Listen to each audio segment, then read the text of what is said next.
Continuing my never-ending, perpetual documentation of the Democrat crime wave in America, I'm going to play a clip, just a short clip from California. This is on Epic Cinema over at Epic Times, theepictimes.com. California's crime wave, what's the problem? Exclusive documentary. And folks like Stan Seder are going to attribute this to it's racism against black people. And they're going to say, well, the COVID pandemic started the crime wave. Actually, it'd been certain cities. It started to become a problem in 2019, and then it really spread with the George Floyd protest. And it's Black Lives Matter is essentially responsible for thousands of murders because they got their unemployed, underemployed, mentally ill base all ginned up and started riots and encouraged them to riot because while they watched from their ivory towers. And Stan Seder doesn't live in an ivory tower. He sits on his fat ass in his small apartment that his wife doesn't live with him anymore because she kicked him out. So, but this crime wave is a Democrat crime wave, as I've documented. I'll leave a link to my playlist.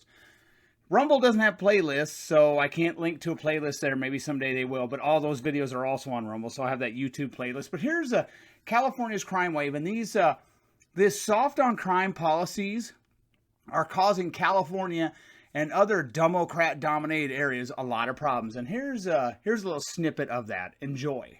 San Francisco tonight, many small businesses that weathered the pandemic are barely hanging on, and now they are getting hit by a crime wave. Vandals, thieves, and burglars are hitting already struggling small businesses, many of them Asian-owned. Michael Shu was among many small business owners who got hit by thieves multiple times. SFPD says burglaries have gone up more than 100%. Anytime you turn on the news, there's something happening every day. Crime is there, and it seems like there's no consequences. So just recently, what we hear is it's okay to steal. That's almost the message that we're sending out in the media because nothing's being done. They're telling tourists not to rent cars.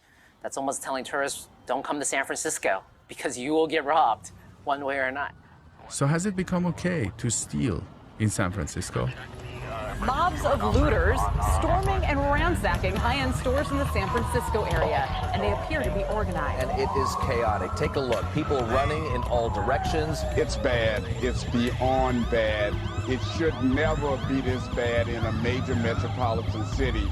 It happened 3 days in a row, Friday, Saturday, and Sunday. Here's video at Nordstrom where a wave of thieves struck at the same time. Police say it was clearly a planned event, and one store employee was even pepper sprayed. Most of the time, they take merchandise to sell off for financial gain. So they don't even use the merchandise themselves personally. Now, 3 of the top cities for organized retail theft in the United States are in California. LA's #1, San Francisco's, and Sacramento. What makes it complex is the ones who are stealing are referred to as boosters. Booster, it's a job. A booster wakes up in the morning, and that's what they're out to do. Boosters can be someone on a local level who only hit the stores in the city or the town where they live. The next level of boosters are the ones who jump around from town to town or city to city. The merchandise goes to what's called a fencer, and the fencer is the one who will mark and sell the products. And they will do a process which is called cleaning the merchandise, removing all the stickers and anything that would indicate where that particular item was stolen from. The fencers, they are using everything that we have out there, getting online, selling the merchandise online, from social media to chat platforms to mobile devices, texting and so forth. It sounds like a very elaborate operation. You know, it does, but it's really not that complicated, and that's why it's so successful. Now that Today divorcee Stan Seder doesn't care about this. First of all, he's not a business owner. He's never created a job. He never will create a job. He sits on his fat ass and tells everybody how to do things that he can't do. Oh, kind of like marriage when he criticizes people for getting a divorce when he can't do it. But Stan, he's kind of reminds me of the Nazis back in the 1930s who would replace, they would take large businesses and replace everybody on their board with Nazis. So then you'd have these Nazis on here that have never ran a business, don't know how to run a business, wouldn't know how, I've never had to make a payroll, I've never done anything, never created a job, and then they're telling them how to run their business. That's kind of what he does. So he doesn't care about minority business owners out in California who are getting their livelihoods absolutely destroyed by smash and grabs. He only cares when minorities are shot by the police. So he kind of reminds me of AOC, pretty much useless. If aliens from the planet Xerox whisked him away tomorrow, nobody would miss him. It wouldn't affect GDP at all. The one time he tried to be Rush Limbaugh, run his little talk radio on Air America, and he was his time slot was the equivalent of the guy selling Tupperware on Home Shopping Network at 3 a.m. So that failed. They threw bad money after bad, and it lasted a few years, and he realized he can't do that. Now he just sits around on the internet all day running his mouth. But they don't care. He doesn't care about these minority business owners who are being harassed, having their livelihoods destroyed. And California's soft on crime policies where you can basically steal, was it $950? And you're probably not going to get more than a slap on the wrist. They are encouraging this, and this is why this is becoming a growing problem out there, and it's only going to get worse. Homicide is a really, really good bellwether of reality. Douglas Eckenrod is the former deputy director of California State Parole. Los Angeles County Sheriff's Department data from January 1 to December 31st of 19 to 2021. Immediately what strikes me here is a disconnect between the criminal homicide rates that have exploded, much larger than the rest of the state of California. We're looking at 2-year changes here that are approaching 100%. And when you look over time with criminal justice data, you see that there's a relationship between homicide, robbery, and aggravated assault. Generally, those numbers kind of through common sense go up together. Work together, yeah. And so when you see specific municipalities, specific jurisdictions break that connection between criminal homicide, which is sort of a number that can't really be tinkered with. It's a person who's deceased, and a coroner's made a determination it was a homicide. When you see that number break from the associated numbers like robbery and aggravated assault, you see one go up and the others trend stable or down. There appears to be a reporting problem there, in my estimation. All crime across California in aggregate has gone up, but you see some anomalous counties where I believe there's an underreporting of crime, either intentional or unintentional. They can't hide the 93% increase in homicide number. Why can't they hide the homicide? How? Well, when somebody is deceased and the coroner makes a decision, there's a tally. That number's captured. So, based on your experience, the only data that we can trust now is the homicide data. I think there's some counties that are doing a fantastic job, and their numbers are right on point, and they tell the truth, good or bad. The Los Angeles County Sheriff's Department has done a fantastic job, and even a better job than that, considering what's happened to their budget. What do you think will happen to us in the next couple of years? Do you think crime is headed to get worse? I suspect that the Sheriff's Department likely has a chart that projects out at this pace, and this red number of 98% is going to turn into 110% and 130% and 150% unless exigent action is taken today.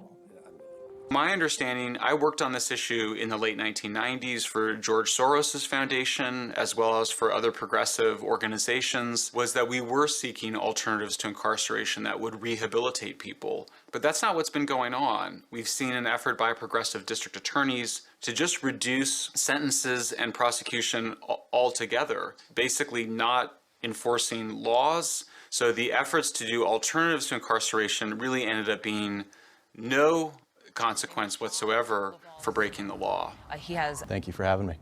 You guys did a study on zero bail and showed that when there's no bail, the rate of crime goes up. Can you tell us more about this study? Right. Well, recently we completed a study of what I call the zero bail experiment in California. And basically what was happening is if somebody committed a crime, they would be arrested, taken to jail, booked, and then immediately released from the jail without any conditions. They'd be given a future court date and simply told, come back. And they would walk out the door, and unfortunately what our study has shown is they were reoffending at an astounding rate, committing over 163% more crime than people who posted bail and committing 200% more violent crime than people who posted bail. So the study showed that this policy was incredibly dangerous and frankly destructive for California's public safety net. Do you think that crime is on the rise in California? Yeah, absolutely. Crime's been on the rise in California. The data shows that. The Attorney General recently put out his annual report that showed, in particular, violent crime is on the rise all over California. And frankly, I just see it. I've been a DA 27 years as a prosecutor. Last year, I was the president of the California DAs Association, meaning I was working with all DAs in California on these issues. And that was all we were talking about, was the upward trend in shootings and stabbings and more guns on the street, more gang activity. It's been a stunning turn of events in California in the last few years, for sure. You mentioned crime is up and with the statistics that came out, but are these statistics correct? Because when we look at the statistics, it doesn't show a significant, like it didn't double or triple. But from what we're hearing and what we see, sometimes they're locking up certain material in grocery stores. Is it much higher than the statistics? Are the statistics correct? Yeah, here's the problem with the larceny data, with the retail theft data. What we have seen across California, and I know this from talking to victims, the store owners, the business owners, is there is a massive underreporting of retail theft in California. So here's what I mean. When the law was changed in California so that the threshold on theft was lowered and petty theft with a prior was eliminated as a felony option in California, the law change in California made less of a deterrent to theft. And what we've seen over the years is massive rises in theft, but retailers and victims of those crimes are not reporting it because nothing happens. This is a fact, and I've spoken with some of the biggest CEOs of the biggest companies in California.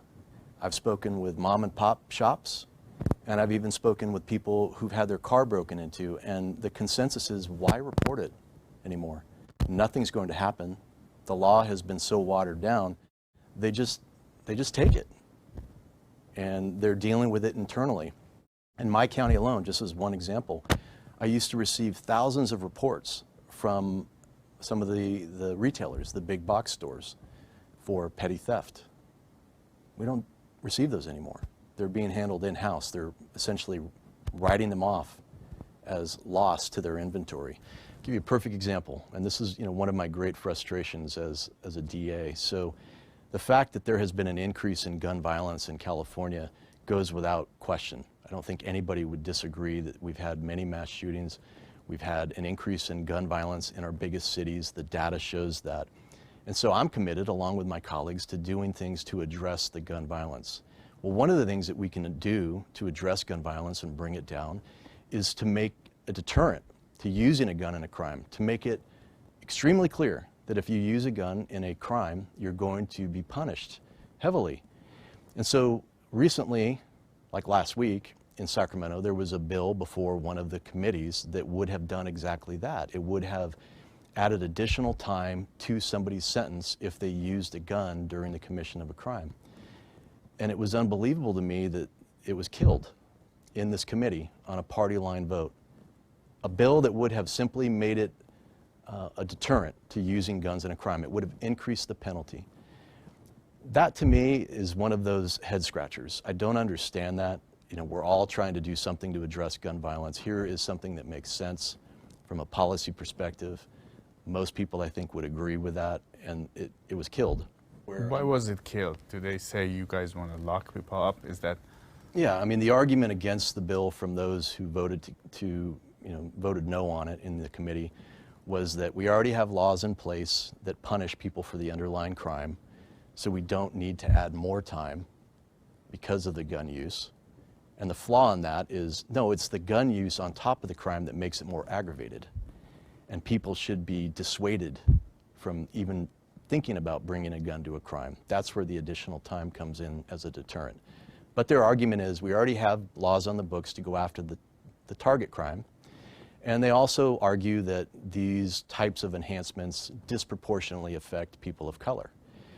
And that's an argument that comes up pretty much in every law in Sacramento now. And it's, you know, an emotional argument for sure. It's hard to, I think, for many lawmakers to, you know, walk away from that.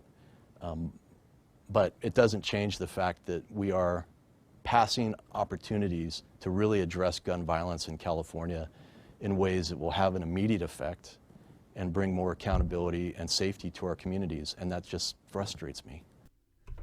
Now for some uncomfortable data that I've compiled. I'm going to read this off. I will leave a link to, there's a nice, you should become a digital subscriber over at the Epic Times. I highly recommend it. I'll leave a link to California's policies have also made Santa Monica. They interviewed a guy who's kind of chronicled the demise of Santa Monica. It's made it a violent dunghole. You'll want to go watch that. Become a digital subscriber. Okay, according to the FBI, we're going to concentrate mainly on San Francisco and LA, two places where petty theft and smash and grabs have become prevalent, and it's organized crime. According to the FBI, here are San Francisco homicides from 2015 to 2020, and fortunately there's no data for 2021 yet on the FBI website for them. San Francisco homicides 2015 to 2020, 53, 57, 56, 46, 40, and 48 in 2020. This entire transcript will be at Rumble, by the way. Not YouTube, because YouTube sucks. According to the FBI, here's San Francisco's robbery data, the same time frame, 2015 to 2020. 3,610, 3,175, 3,220, 3,165, 3,055, and 2,388. Again, I'll have all this at Rumble so you can look at these numbers and you'll see what I'm getting to. FBI data for San Francisco pertaining to rape, the revised definition, not the legacy definition, from 2015 to 2020. 344, 342, 367, 354, 324, and 198. FBI data, aggravated assault in San Francisco, same time frame, 2015 to 2020, 2,703, 2,616, 2,658, 2,579, 2,514, and 2,162. FBI data, San Francisco motor vehicle theft, same time frame, 6,915, 5,433, 4,834, 4,217, 4,249, and 5,966.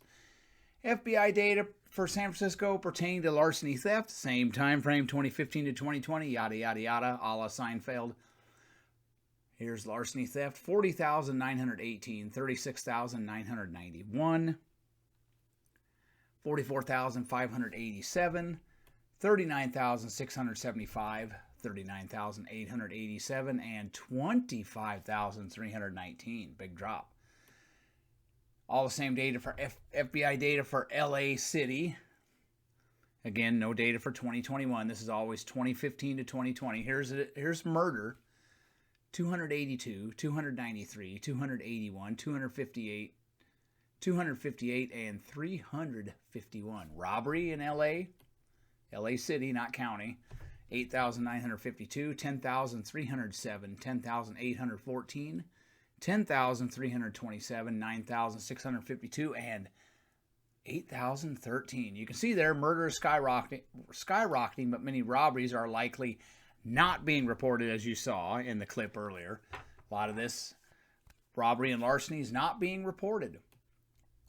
FBI data, LA City, rape, 2,209, 2,343, 2,455, 2,528, 2,274, and 1,983. FBI data for LA City aggravated assault, 13,713, 15,874, 16,957, 17,013, 17,216, and 18,535. FBI data, LA City motor vehicle theft, 16,152, 18,591, 19,193, 17,316, 15,642, and then it spikes to 21,169. FBI data For LA City, larceny theft / theft. 61,191, 64,739, 65,757, 67,963, 66,253, and 50,990. That signal is definitely contradictory to what we are seeing in murder, assault, and motor vehicle theft. My educated guess is that San Francisco and Los Angeles, there are a lot of thefts, petty or not, going unreported due to the fact that petty theft is tolerated by bureaucrats, so why report it? Nothing will be done. And this is done by Soros-allied scumbags on purpose. Let us look at state data now, and they collate it by county, so I will give you the list for San Francisco County, but not Los Angeles City. I will instead use Los Angeles County, and you can compare, okay? Got all the links for that too. Murders for San Francisco County. This is California state data.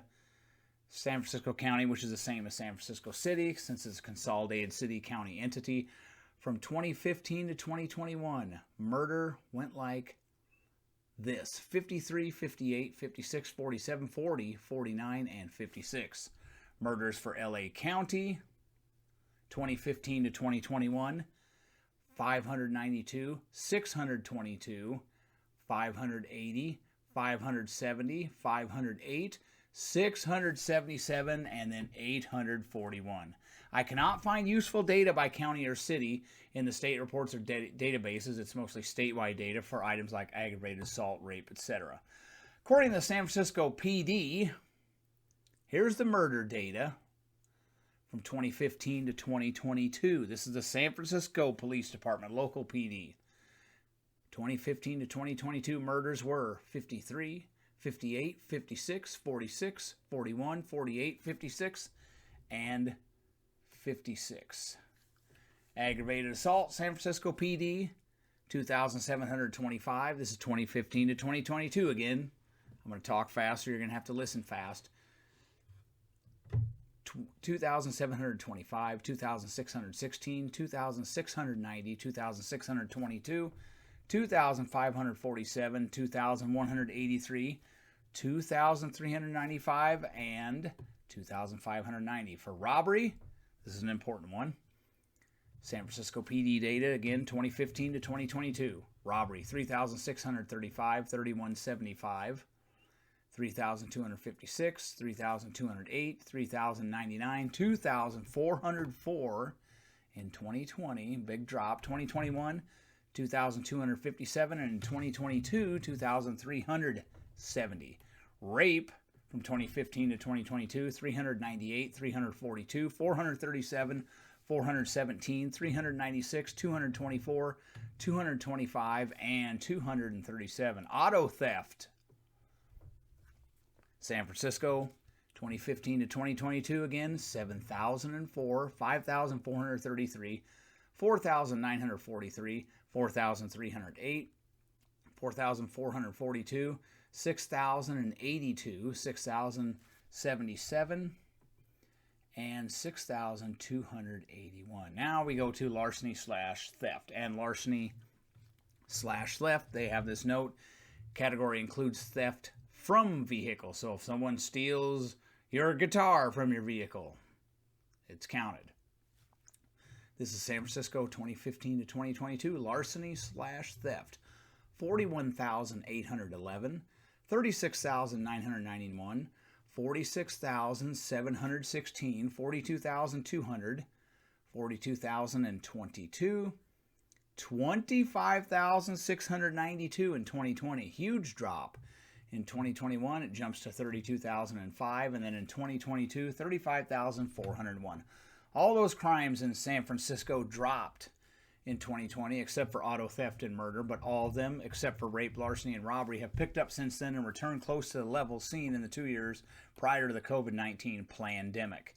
My educated guess is in San Francisco, there are a lot of petty thefts not being reported. It's hard to hide a murder if a woman is raped, that is usually reported, unless you're some regressive Democrat dumbass on a college campus where you believe 90% of the women are raped and nobody says anything. Wink, wink. Petty theft is not taken seriously by the clowns in smoke-filled back rooms in California. Ergo, there is a lot of petty, or not so petty if you're a business owner, a lot of petty theft being ignored because it does no good to report it. Auto thefts are usually reported because you might need that car to get home from your job, and that has been exploding since the pandemic started. Petty theft is a big business in California, as you learned from the clip, and the legislature has essentially green-lighted it. No wonder it's out of control, and likely boatloads of it are not even reported to the police. You made your bed, California. Sleep in it. Keep voting with your feet, good people in California. Get out while you can and move to Texas, Iowa, the Carolinas, Florida, Idaho, etc., places where this BS is not tolerated. If you're a mentally ill nut, stay there. We don't want you anywhere near us. Here's some LAPD data. This is local LAPD data. If you want to look at all the people of color murdered back in Los Angeles back in 2022, I have some sobering information for you. You can go ahead and read it. Los Angeles City is 57% Hispanic / Latino and Black combined. Yet I would wager from a cursory valuation of victims, this is the LAPD online homicide victims where they put up pictures, I wagered that over 75% of them are those races. Then I got to the LAPD 2022 homicide report, and I wish they had reports that went back further, but they don't really. Despite universal background checks required by California law, there's something they're cracking down on, universal background checks for people who are law-abiding. We're going to do that, but you can go ahead and smash and grab. 20 of your friends can go into Walgreens and smash everything into oblivion and steal $900 worth of crap and then leave. Despite universal background checks required by California law, the LAPD, quote, seized 8,427 firearms in 2022, 234 fewer than the 8,661 from the previous year, a decrease of 3% citywide. Guess a lot of gangbangers are ignoring that universal background check law. Funny, isn't it? This will be used to compile lists of gun owners by the ATF using defunct FFLs primarily. The hood rats will never comply with that law or the law that requires you to have insurance to operate a motor vehicle lawfully, or when your license is suspended, you can't drive anymore. Some things never change. Indeed, as I stated above, in 2022, 90%, this is in Los Angeles City, of the arrestees for murder were Black or Hispanic, and 88% of the victims were of those races as well. Black Lives Matter. I know this will shock you, but the vast majority of victims are male, and they were 35 years old or younger. Most of those arrested were between 18 and 35 years of age. Where have I seen this movie before? Here's some California state data that I elucidated on my website some years ago. Let's do it again. It said this. I had some editorial comments, but here it is. Quote, not surprisingly, from 2010 to 2019, 26.34% of the murder arrestees were Black in California, 46.7% were Hispanic, 20% were white, and 6.89% were other. Gee, I wonder why Asians are assimilating fine, having usually intact families, not snorting drugs up their noses or shooting up and not butchering each other in the hood. From 2010 to 2019 in California, 28.55% of the murder victims were Black, 43.4% were Hispanic, 20.32% were white, and 7.3% other. If you look at the demographics of California in that time frame from 2010 to 2019, there's plenty of black on black murder happening in the Golden State too.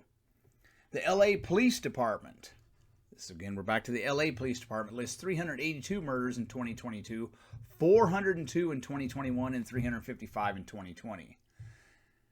LA went from a safe city to a city that is not safe. The LAPD says, and this will buttress my point, contrary to universal background checks, that from 2020 to 2022, well over 50% of the murders in the city were gang-related. If you think these hood rats are going to comply with universal background checks, then whatever you are smoking needs to be extinguished, and you should head to the Betty Ford Clinic to dry yourself out and then have your head examined. And by the way, my guns aren't going anywhere, and I'm not negotiating. Right, Stan? I need to make this point as well. Los Angeles is like any other city that struggles or doesn't struggle with murder and violent crime.